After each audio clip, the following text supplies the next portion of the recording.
اس وقت کی بات ہے جب کفار مکہ مسلمانوں پر طرح طرح کے ظلم ڈھا رہے تھے، مسلمانوں کی تعداد میں اضافہ ہو رہا تھا اور اسلام دلوں میں بس رہا تھا۔ یہ بہت بڑا امتحان تھا مسلمانوں کے لیے۔ طرح طرح کے ظلم و ستم کرتے، لیکن جو ایک مرتبہ کلمہ پڑھ لیتا، پھر اس پر جتنے ظلم کرتے کافر لوگ، جتنا تشدد کرتے، جتنی زیادتی کرتے، لیکن پھر وہ اسلام سے نہیں پھرتا تھا۔ صحابہ کرام رضوان اللہ علیہم اجمعین نے بڑی استقامت کا مظاہرہ فرمایا، اور پھر اللہ تبارک و تعالی نے ان کی حوصلہ افزائی کے لیے قرآن مجید میں آیتیں نازل فرمائیں، سورہ بروج نازل فرمائی، اور پھر حضور صلی اللہ علیہ وآلہ وسلم نے مسلم شریف کی حدیث میں ایک واقعہ بیان کیا ہے کہ یمن کا ایک بادشاہ تھا، حضور صلی اللہ علیہ وآلہ وسلم کی آمد سے 70 سال پہلے کی بات تقریباً۔ تو وہ بادشاہ اپنا نظام حکومت ایک جادوگر، ایک کاہن کے کہنے پر چلاتا، یعنی جیسے اسے وہ کاہن کہتا یا اسے جادوگر کہہ لیں، وہ کہتا تھا بادشاہ ویسا ہی کرتا، اور اس کا نظام حکومت چلتا ہی اس کے کہنے پر تھا۔ لیکن وہ یہودی تھا جیسے آج اسرائیلی ہیں۔ تو ایک دن اس جادوگر کو خیال آیا کہ میں تو کافی بوڑھا ہو گیا ہوں، موت کا وقت قریب ہے۔ اس نے بادشاہ کو کہا کہ اے بادشاہ سلامت، میں کافی بوڑھا ہو گیا ہوں اور میں چاہتا ہوں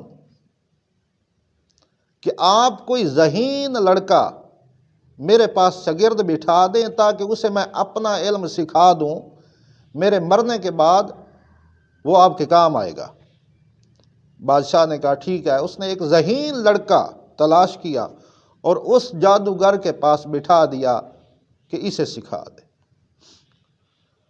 وہ لڑکا جادوگر کے پاس ہر روز جاتا، جادو کا علم سیکھتا۔ ایک دن رستے میں اسے ایک راہب مل گیا، اس سے بات چیت ہونے لگی۔ وہ انجیل کا عالم تھا۔ پھر اس سے فارغ ہو کر جادوگر کے پاس گیا، وہاں سے علم سیکھ کر پھر گھر گیا۔ دوسرے دن پھر وہ راہب کے پاس، اور پھر مسلسل اسی طرح ہونے لگا۔ تو وہ جو لڑکا تھا وہ ویسے تو بڑا ذہین تھا، اللہ کا کرم ایسا ہوا کہ اسے راہب کی باتیں زیادہ پسند آنے لگیں۔ راہب جو علم سکھا رہا تھا اس پر وہ زیادہ مطمئن نظر آنے لگا اور دل میں ایک تسلی سی ہونے لگی۔ لیکن وہ جادوگر کے پاس بھی جاتا رہا، لیکن جب جادوگر کے پاس جاتا تو جادوگر پوچھتا کہ تو کچھ دنوں سے لیٹ آ رہا ہے، کافی دیر سے آتا ہے۔ تو وہ کہتا ہے کہ گھر سے دیر ہو گئی ہے۔ لیکن جب جادوگر سے گھر جاتا اور گھر والے پوچھتے کہ کافی دیر ہو گئی ہے، تو وہ وہاں کہتا کہ جادوگر کے پاس دیر ہو گئی ہے۔ تو اس طرح درمیان میں وہ جو راہب کے پاس بیٹھتا، اس سے علم سیکھتا، اس نے کچھ نہ بتایا۔ ایک دن ایسا ہوا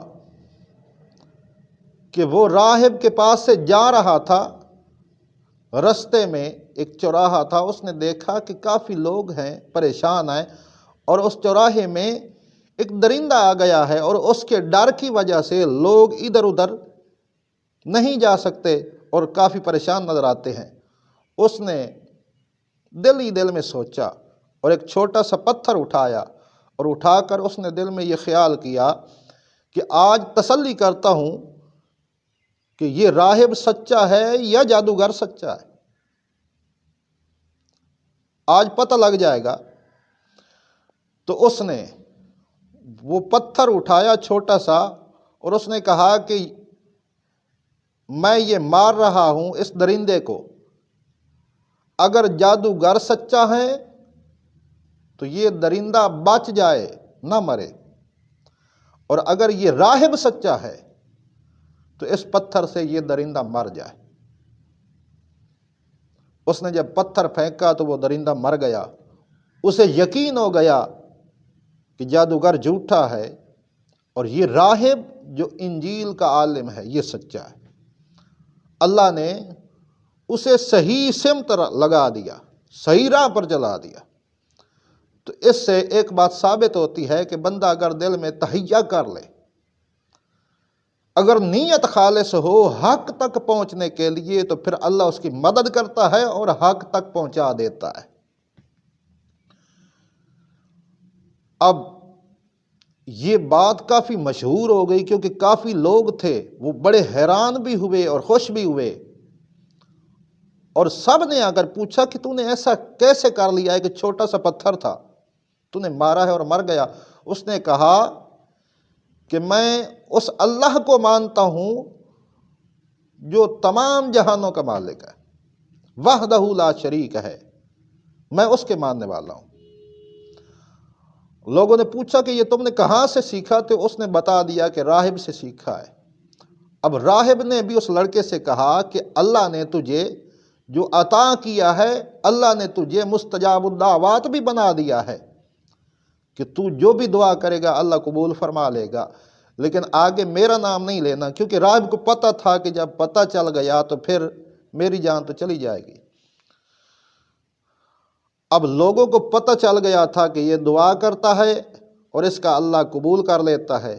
لوگ اس کے پاس اپنی پریشانیاں لے کر جانے لگ گئے، دعا کروانے لگ گئے، جو بھی دعا کرتا پوری ہو جاتی۔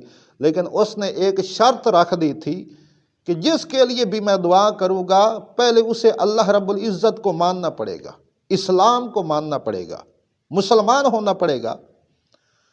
تو جو بھی جاتا دعا کے لیے، تو وہ جب اس کی دعا پوری ہوتی، مراد پوری ہوتی، تو وہ مسلمان ہو جاتا۔ بادشاہ کا ایک ساتھی تھا، آنکھوں سے نبینا تھا، اسے ہی پتہ چلا، تو جب وہ گیا اس کے پاس تو اس لڑکے نے اس کو بھی یہی کہا کہ ایک میری شرط ہے، وہ یہ ہے کہ جب میں دعا کروں گا تجھے آنکھیں ملے گی اور میرا رب عطا کرے گا،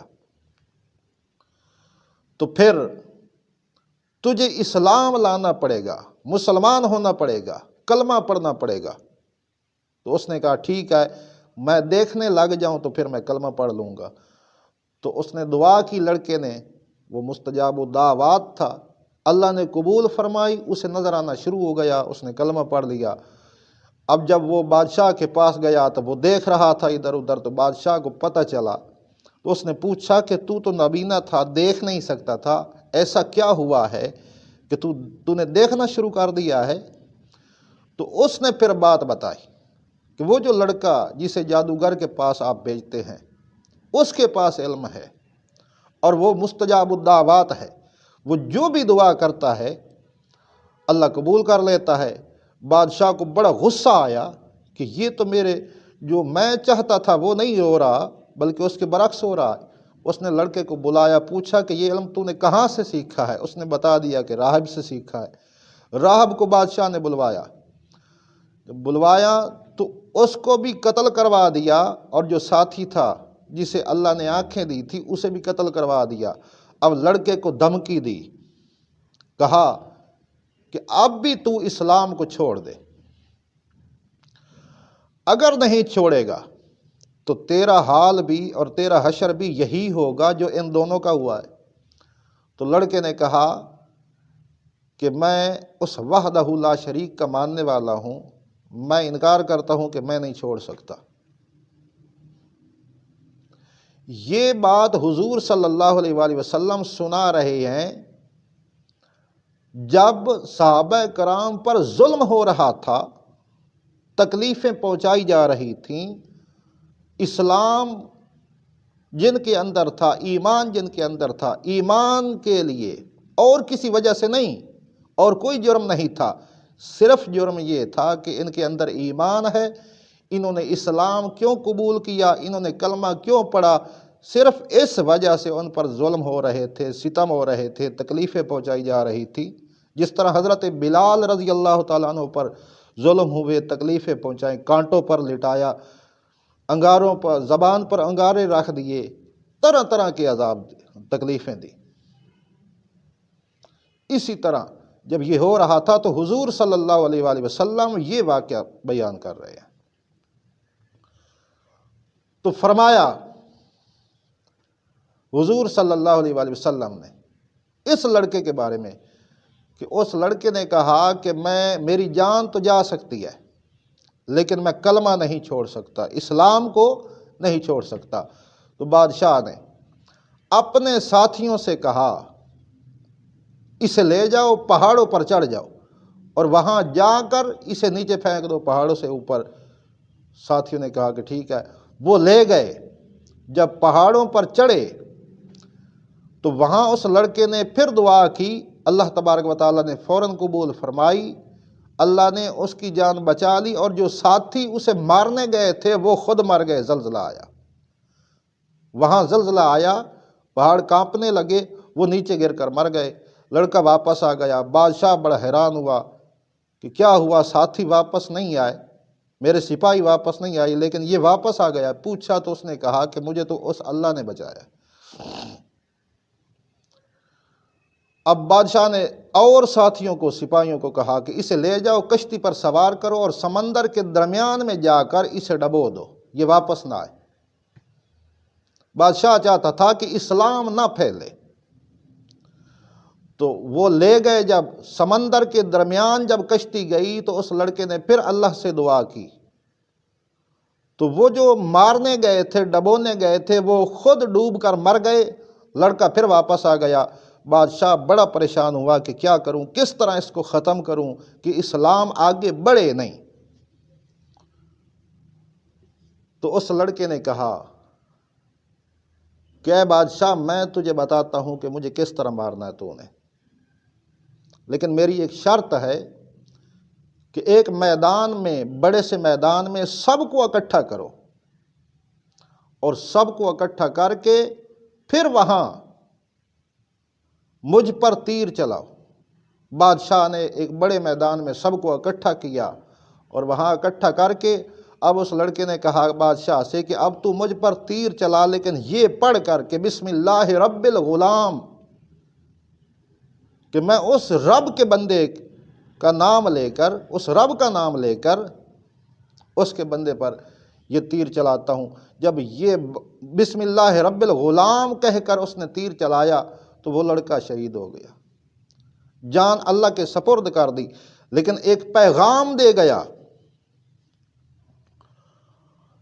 اور پھر اس کی خواہش بھی یہی تھی کہ میری جان تو چلی جائے گی، لیکن اس کے بدلے میں یہ جتنے لوگ ہیں یہ سارے اسلام قبول کر لیں گے، کلمہ پڑھ لیں گے، یہ دیکھ کر کہ بادشاہ نے اگر اس کا نام لے کر اسے مارا ہے تو یہ مر گیا ہے۔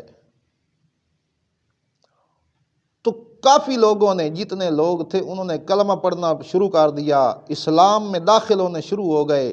بادشاہ اور حیران ہوا، پریشان ہوا کہ اب کیا کروں، یہ تو مرتے مرتے بھی اسلام کو پھیلا گیا ہے۔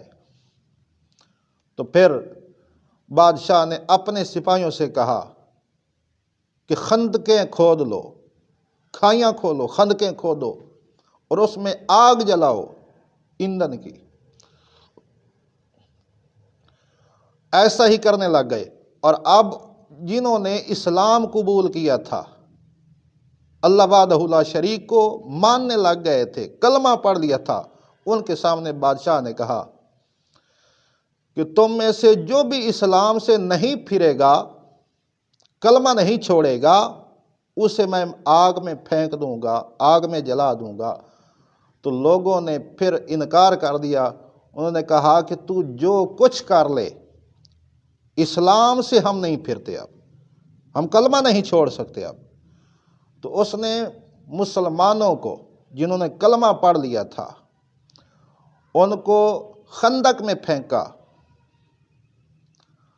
اور خندق میں پھینکنے سے پہلے اللہ تعالیٰ ان کی روح پرواز کرتا تو آگ کا ان پر تو اثر ہی کوئی نہ ہوتا،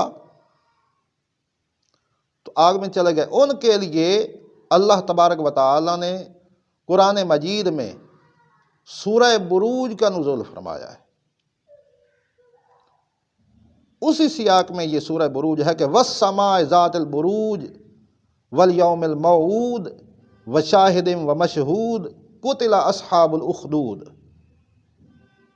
یہ سورت نازل فرمائی ہے کہ وَالسَّمَاءِ ذَاتِ الْبُرُوجِ، قسم ہے برجوں والے آسمان کی، وَالْيَوْمِ الْمَوْعُودِ، اور قسم ہے اس دن کی جس کے آنے کا اللہ نے وعدہ کر رکھا ہے، یعنی قیامت کے دن کی، وَشَاهِدٍ وَمَشْهُودٍ، اور قسم ہے حاضر ہونے والوں کی اور جس کے پاس حاضر ہونا ہے اس کی۔ قُتِلَ أَصْحَابُ الْأُخْدُودِ، اور قتل کی مار پڑے ان خندق والوں پر۔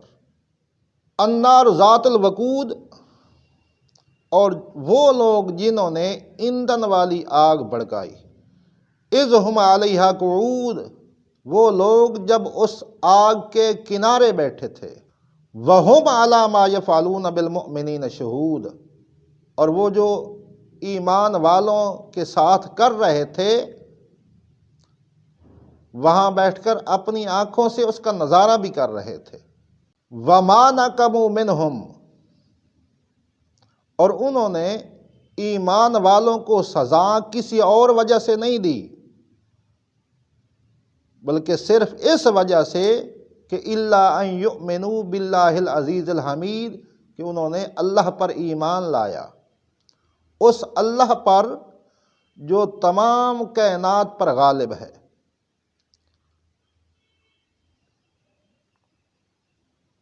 ساری کائنات پر غالب ہے، اس پر ایمان لایا، اس وجہ سے انہیں سزا دی جو قابل تعریف ہے، جو ہر جگہ موجود ہے۔ الذی لہ ملک السماوات والارض، وہ اللہ جو تمام آسمانوں اور زمینوں کا رب ہے۔ واللہ علی کل شیء شہید، اور اللہ تبارک و تعالی ہر چیز پر گواہ ہے، ہر چیز کو دیکھ رہا ہے۔ ان الذین فتنوا المؤمنین والمؤمنات، اور جن لوگوں نے مومن مردوں اور مومن عورتوں کو تکلیف پہنچائی، نشانہ بنایا، ثم لم یتوبوا، اور بغیر توبہ کے مر گئے،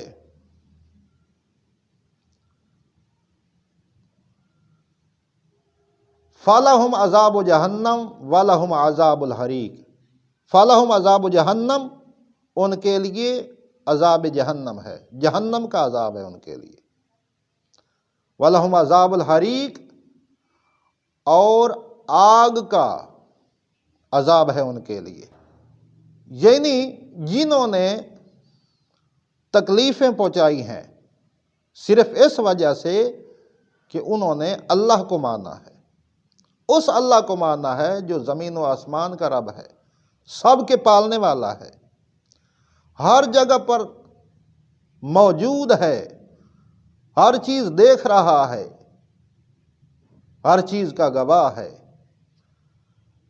اس کے ماننے والوں کو جس نے تکلیف پہنچائی ہے، ظلم و ستم کیا ہے، ثم لم یتوبوا، اور توبہ بھی نہیں کی، مر گئے۔ اب یہ جو اصحاب الاخدود، ان کا ذکر اللہ نے سورہ بروج میں کیا ہے، انہوں نے تو دنیا کی آگ میں ان کو ڈالا، لیکن جہنم کی آگ 70 گنا زیادہ ہے اس سے، وہ اس میں جلیں گے۔ اور پھر ایک اور روایت بھی ہے کہ جب جنہوں نے جو قائم رہے اسلام پر، ایمان پر اور کلمے پر قائم رہے، تو ان کو خندق میں ڈال دیا، جلتی ہوئی آگ میں ڈال دیا۔ لیکن ایک اور روایت بھی ہے کہ جب جلتی ہوئی آگ میں ڈالا تھا تو وہ کنارے پر بیٹھ کر دیکھ رہے تھے، نظارہ کر رہے تھے، لیکن اس خندق والی آگ نے کناروں پر نکل کر ان کو بھی اپنی لپیٹ میں لے لیا تھا۔ اب یہاں آخر میں اس سے سبق کیا ہے؟ سبق یہ ہے کہ بندہ اگر محنت کرے، کوشش کرے اور نیت خالص ہو حق تک پہنچنے کے لیے، اور پھر ثابت قدم رہے، تو اللہ تبارک و تعالیٰ اس کا ساتھ دیتا ہے اور اس کا انعام بھی ہے۔ اور پھر اس سے ایک اور سبق بھی ملتا ہے کہ بندہ سچوں کے ساتھ ہو جائے، اچھوں کی صحبت اختیار کر لے تو اس کا اثر بڑا ہوتا ہے۔ اس کا اثر کیا ہوتا ہے کہ بندہ مستجاب الدعوات بن جاتا ہے۔ جب بندہ مستجاب الدعوات بن جاتا ہے تو جو بھی وہ دعا کرتا ہے اللہ قبول فرما لیتا ہے۔ اور اس سے ایک اور سبق بھی ملتا ہے، جیسے کشمیر میں مسلمانوں پر ظلم ہو رہا ہے، کس وجہ سے؟ صرف اس وجہ سے کہ وہ کلمہ گو ہیں، مسلمان ہیں، ایمان والے ہیں، تو ان کے لیے اللہ تبارک و تعالی نے فرمایا فَلَهُمْ عَذَابُ جَهَنَّمَ وَلَهُمْ عَذَابُ الْحَرِيقِ۔ اس دنیا میں تو وہ عیش کر لیں کچھ وقت کے لیے، لیکن آخرت میں ان کے لیے بہت بڑا عذاب ہے جہنم کا، اور آگ کا بڑا عذاب ان کے لیے تیار ہے۔ اللہ تبارک و تعالی ہم سب کو صحیح طریقے سے عمل کی توفیق عطا فرمائے، حق پر قائم رہنے کی توفیق عطا فرمائے، سچ پر قائم رہنے کی توفیق عطا فرمائے، اور ہمارے کامل ایمان اور مضبوط ایمان اللہ تبارک و تعالی بنا دے۔ آمین جزاک۔